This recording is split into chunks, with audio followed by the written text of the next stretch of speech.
नमस्कार। हम मध्यकालीन भारत में कुतुबुद्दीन ऐबक पढ़ रहे थे और कुतुबुद्दीन ऐबक में भी उनके निर्माण कार्यों के बारे में जानकारी प्राप्त कर रहे थे।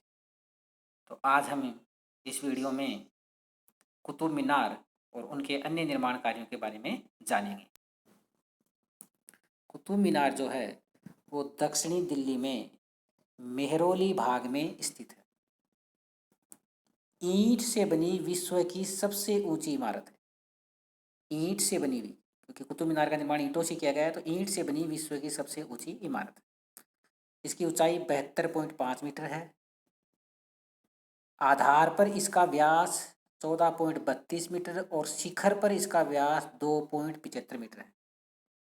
आधार पर यानी जमीन के ऊपर जो भाग बना हुआ है उसका व्यास है 14.32 मीटर और शिखर पर इसका व्यास है 2.75 मीटर। तो इस प्रकार हम देखते हैं कि प्रत्येक मंजिल के बाद इसका व्यास कम होता जाता है।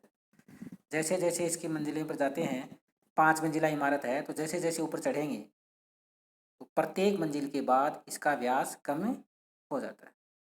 इसका निर्माण शुरू हुआ था 1199 ईस्वी। इसका निर्माण कार्य शुरू हुआ 1199। कुतुब मीनार निर्माण की प्रेरणा अफगानिस्तान में स्थित जाम की मीनार से मिली। अफगानिस्तान में एक जाम की मीनार है, उससे कुतुब मीनार निर्मित करने प्रेरणा है वो कुतुबुद्दीन ऐबक को मिली। कुतुब मीनार है वो लाल बलुआ पत्थर से निर्मित है। कुतुब मीनार में जिस पत्थर का प्रयोग किया गया है उसका नाम है लाल बलुआ पत्थर। इसकी एक खास बात है कि कुतुब मीनार का प्रवेश द्वार उत्तर दिशा में है, जबकि इस्लाम में पश्चिम का महत्व है। इस्लाम में मस्जिद हो या और कोई भी इमारत हो, उसका प्रवेश द्वार वो पश्चिम में रखते हैं, लेकिन कुतुब मीनार का जो प्रवेश द्वार है वो उत्तर दिशा में है। कुतुब मीनार की नींव प्रसिद्ध सूफी संत ख्वाजा कुतुबुद्दीन बख्तियार काकी के नाम पर कुतुबुद्दीन ऐबक ने रखी। किसके नाम पर? ख्वाजा कुतुबुद्दीन बख्तियार काकी के नाम पर। ये इनके गुरु थे कुतुबुद्दीन ऐबक के, तो इनके नाम के आधार पर इसका नाम कुतुब मीनार रखा गया। ख्वाजा कुतुबुद्दीन बख्तियार काकी जो है ये मोइनुद्दीन चिश्ती के अनुयायी थे और बख्तियार काकी की जो उपाधि है वो मोइनुद्दीन चिश्ती ने ही इनको दी थी। और बख्तियार का अर्थ होता है सौभाग्यशाली। बख्तियार का अर्थ सौभाग्यशाली। कुतुबुद्दीन ऐबक कुतुब मीनार की सिर्फ पहली मंजिल का ही निर्माण करवा पाए। इसके बाद कुतुबुद्दीन ऐबक की मृत्यु हो जाती है।